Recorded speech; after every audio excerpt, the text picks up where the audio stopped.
Hi, everybody. I'm Cynthia Crofoot. I am a writer, actor, and producer. And you have just finished watching the amazing feature film, North of Normal. I'd really like to thank again Sheridan and Film.ca for their support in this screening. With me today, I have the director of North of Normal, Carly Stone, and the screenplay writer, Alex Weir. Welcome, both of you. Thank you. I think my first question was, first of all, I really loved that movie. The feel of it, the tone of it, the contrast between the isolation and the city.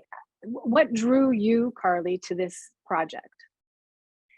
When I read Sia Person's book, I saw it so visually, and I found the story so compelling.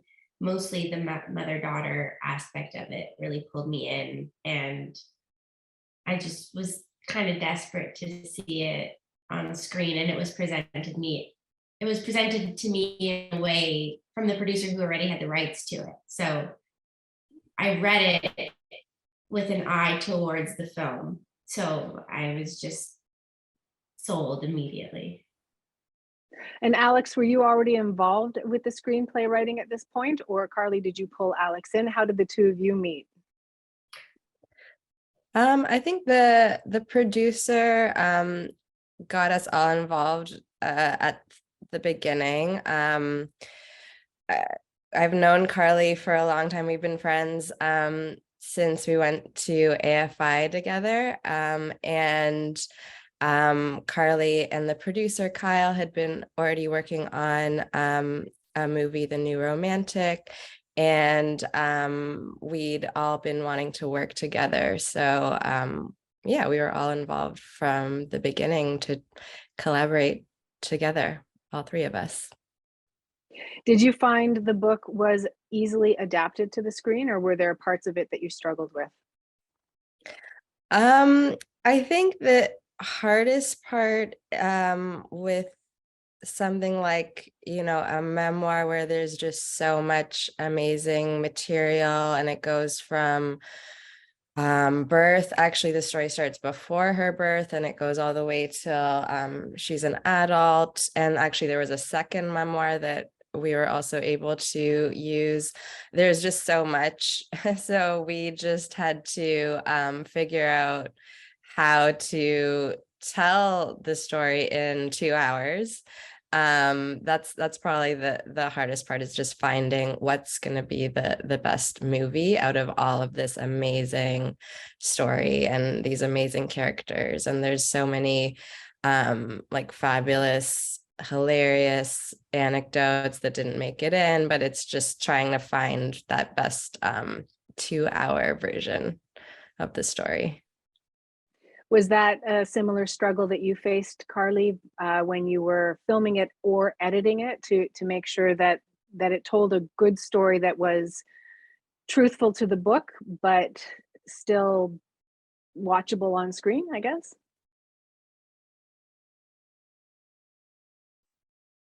Did I lose you? Pardon? Oh, can you not hear me? There, now I can hear you. Okay. Okay. I think by the time it was time to direct it, it was very clearly about Sia and Michelle's relationship. So I wanted to just keep the spirit of their relationship from the book as intact as possible when it was adapted to the screen.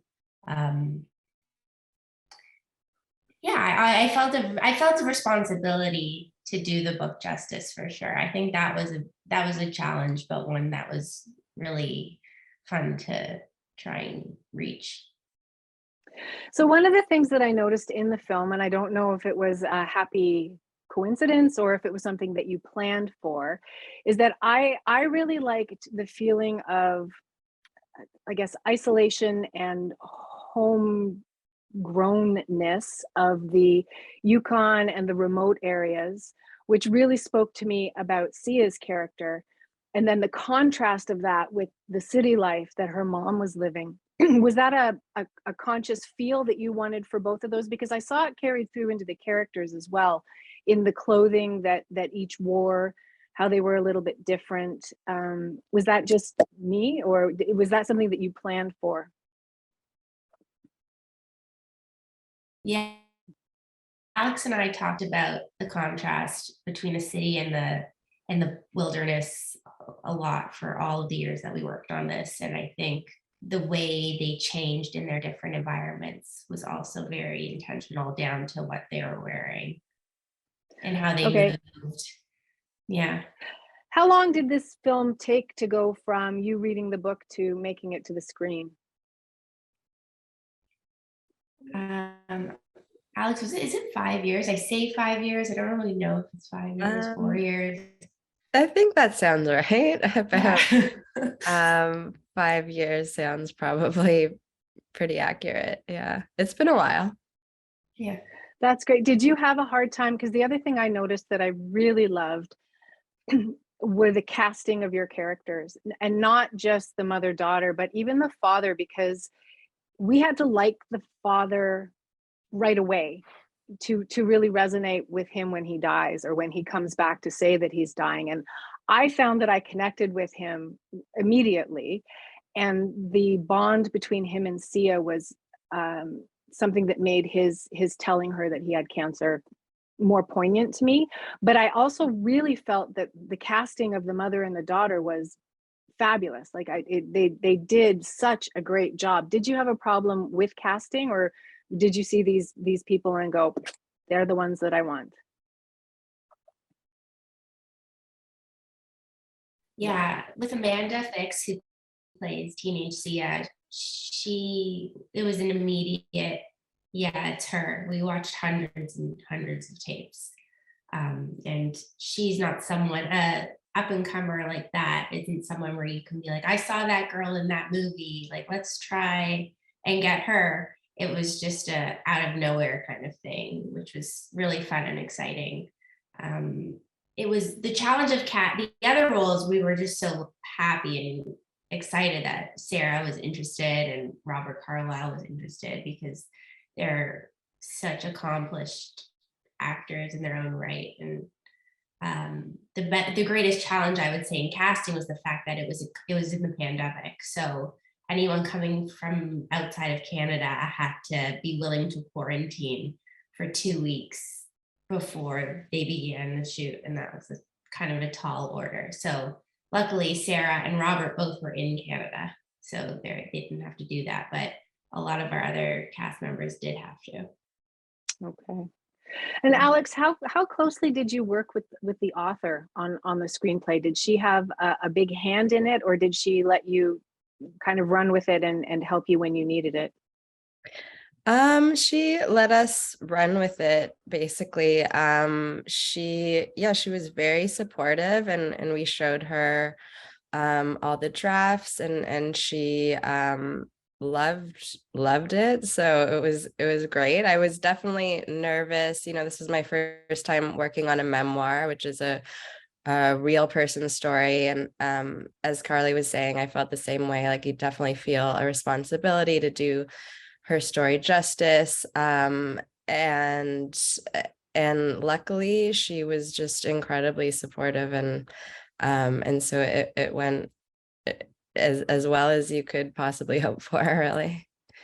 That's amazing. Yeah. Carly, what would you say was the most challenging aspect, COVID notwithstanding, of filming this particular feature?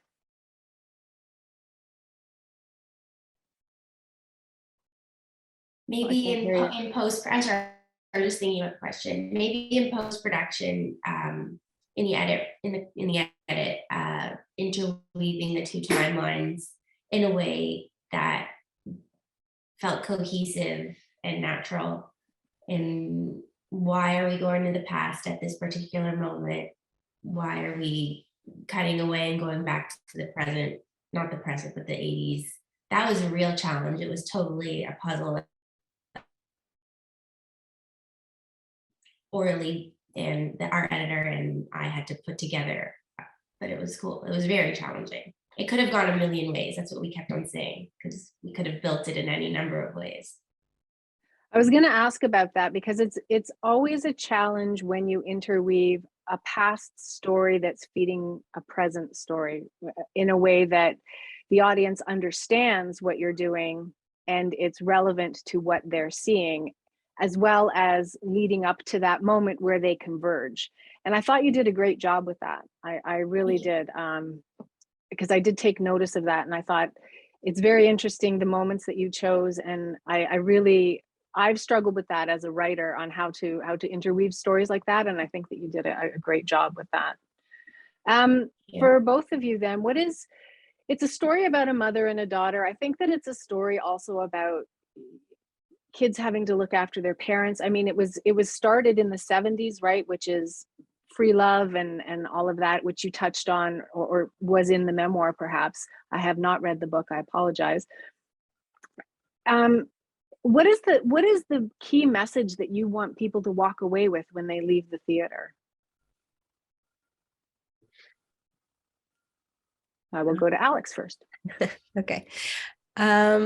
Key message. I don't know. I think we just wanted to show this really complicated, interesting dynamic between this mother and daughter, and see this very specific journey that this young woman went on. And it's a coming of age story. She comes to the city for the first time, and she's been going along with her mom this whole time, and it's the first time in her life where she kind of pushes back against her mom's lifestyle and her whole family, and breaks out on her own. And I think it's just a very interesting, unique, specific story about a mother and daughter that we haven't seen before. And so that's why I thought it was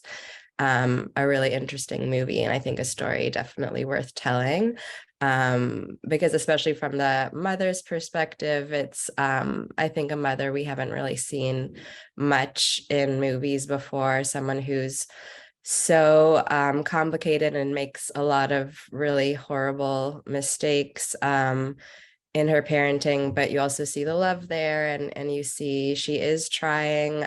So it's not a black and white situation. There's some nuance there. So yeah, I think we just, at least from my perspective, just thought it was such an interesting story of really compelling, complicated characters, and that's why I think it deserved to be on the screen. Yeah. And Carly? Yeah, just to elaborate on what Alex mentioned about the mother, I think seeing complicated, or motherhood and its complexity on the screen is important. And we wanted the audience to love Michelle despite her flaws and feel complicated about how they felt towards her. And I just think that's also interesting, not just for a mother to feel about a mother, but to feel about anyone in a movie. So I think people walk away from the feedback I've gathered so far. People walk away kind of talking about Michelle and Sia's relationship and their own complicated feelings towards Michelle and perhaps their own family. Because I think that they could in reality be sisters, right? So the complexity there to me was that they had a similar age. They were both pretty much growing up together, right? What they were going through was so close in age. And then what I took away from it at the end is, I think that even as adults, we struggle with our parents to find our own voice and lead our own lives. And she had to make the ultimate. In the end, I thought it was about doing what you felt was best for you in your life, both for the mother and the daughter, right? And the daughter, Sia, she had to find the strength to finally say, this is what I need to do for me, right? And because mother had already said that to her basically at the car, I love you, but I'm a crap mom, but this is what I need to do to take care of me. And I really liked the dichotomy that you played the two against each other. They had similarities and they had differences. And I very much enjoyed the film, I have to say. And I want to thank you both very much for being here today. Did you have any last comments that you'd like to make about the film or about anything else before we close off? Thanks for watching it. Oh, it was great. Thank you. All right. Well, thank you Thanks for everybody having for us. watching the film. Sorry. And thanks for having us. Oh, it was my pleasure. I love connecting with filmmakers, and I like it when I can be genuinely excited about the film that I've watched. So that was amazing. Thank you, everybody. Thanks again to Sheridan and to film.ca for hosting the film. And I look forward to see what's coming up next from the two of you. Thank you.